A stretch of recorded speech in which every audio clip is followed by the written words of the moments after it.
வெளிப்படுத்துதல் வசனம் வசனமாக 7 முத்திரைகள். ஏப்ரல் 14.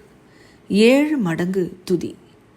தூதர்கள் யாவரும் சிங்காசனத்தையும் மூப்பர்களையும் 4 ஜீவன்களையும் சூழ நின்று சிங்காசனத்திற்கு முன்பாக முகம் குப்புற விழுந்து தேவனை தொழுது கொண்டு, ஆமேன், எங்கள் தேவனுக்கு துதியும் மகிமையும் ஞானமும் ஸ்தோத்திரமும் கனமும் வல்லமையும் பலனும் சதா காலங்களிலும் உண்டாவதாக, ஆமேன் என்றார்கள்.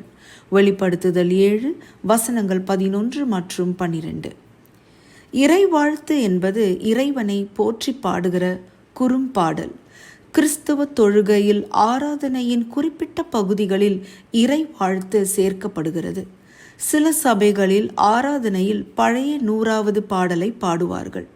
ஒன்றாக ஆட்சி செய்கிற திரியேக தேவனாகிய என்னும் பாடல். இந்த பாடலின் வரிகளை தாமஸ் கென் என்பவர் 1674 எழுதினார். இங்கிலாந்தின் ஹாம்ப்ஷயரில் உள்ள வின்செஸ்டர் கல்லூரியில் காலை மற்றும் மாலை ஆராதனையின் போது பாடப்படுது. இன்றைய வசனத்தின் வருகிற 7 மடங்கு இறை வாழ்த்தை முந்தின வசனத்தில் குறிப்பிட்டபடி மீட்கப்பட்டவர்களின் ரட்சிப்புக்காக தேவ தூதர்களும் மூப்பர்களும் 4 ஜீவன்களும் தேவனுக்கு ஏறெடுக்கிறார்கள். மீட்பின் திட்டம் நிறைவேறுவதைக் கண்டு அவர்கள் சிங்காசனத்திற்கு முன்பாக முகங்குப்புற விழுந்து தேவனை தொழுது கொள்கிறார்கள். பரலோகம் முழுவதுமே தேவன் தொழுகைக்கு பாத்திரர் என அவரது குணத்தை நிரூபிக்கிற வகையில் செயல்படுகிறது. 7 என்பது பரிபூரணத்தை குறிக்கிற எண்ணிக்கை. எனவே இந்த துதி முழுமையும் பூரணமுமாக இருப்பது புலப்படுகிறது. இந்த இறை வாழ்த்து எல்லா காலத்திற்கும் பொருந்து தேவனை தொழுது கொள்கிற அனைவரும் பாட தகுதியானது. இங்கே துதி என்பதற்கான கிரேக்க வார்த்தை புகழ்ந்துரை என்னும் அர்த்தமுடையது. தேவனை நன்மையான வார்த்தைகளால் புகழ வேண்டும் என்பதை வலியுறுத்துகிறது. மகிமை என்பதற்கான ஆங்கில வார்த்தையிலிருந்து இறை வாழ்த்து என்பதற்கான டாக்ஸாலஜி என்னும் ஆங்கில வார்த்தை உருவானது. கிறிஸ்து பிறந்தபோது தூதர்கள் பாடினதும் லூக்கா 2 வசனம் 14.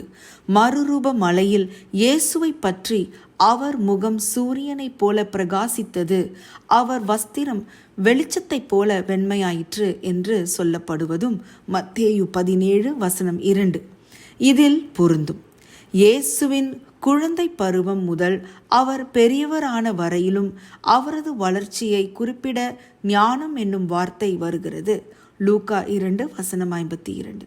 ஸ்தோத்திரம் என்பது தேவனுக்கு நம் நன்றியை தெரிவிக்க வருகிற ஒரு வார்த்தை. 1 நாளாகமம் 16 வசனம் 34. ஆனால் கர்த்தர் நமக்காகவும் நன்றி உள்ளவராக இருக்கிறார். மீட்கப்பட்டவர்கள் முதற் பலன்கள் என்று அழைக்கப்படுகிறார்கள். யாக்கோபு 1 வசனம் 18.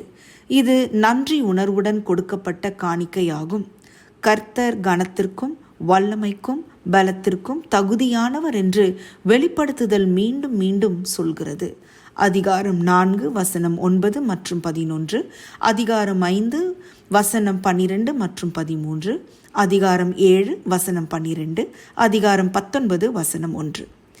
தேவனை துதிப்பதில் நாம் ஒருபோதும் சோர்வடைய மாட்டோம். ஏனென்றால் இந்த குணங்கள் தாம் தேவனை நாம் நம்பும்படி நம்மை வழிநடத்தின. மேலும் இந்த குணங்களால் தாம் நம்மை ரட்சிக்கும்படி பரலோகத்தையே விட்டு கொடுக்க தேவன் ஆயத்தமாக இருந்தார். ஒன்றாக ஆட்சி செய்கிற திரியேக தேவனாகிய பிதா குமாரன் ஆவிக்கே ஸ்தோத்திரம் உண்டாவதாக, ஆமேன். அதிக ஆராய்ச்சிக்கு சங்கீதம் 100 வசனங்கள் 1-5, எபேசியர் 3 வசனங்கள் 20 மற்றும் 21, எபிரேயர் 3 வசனங்கள் 20 மற்றும் 21. ஆமேன்.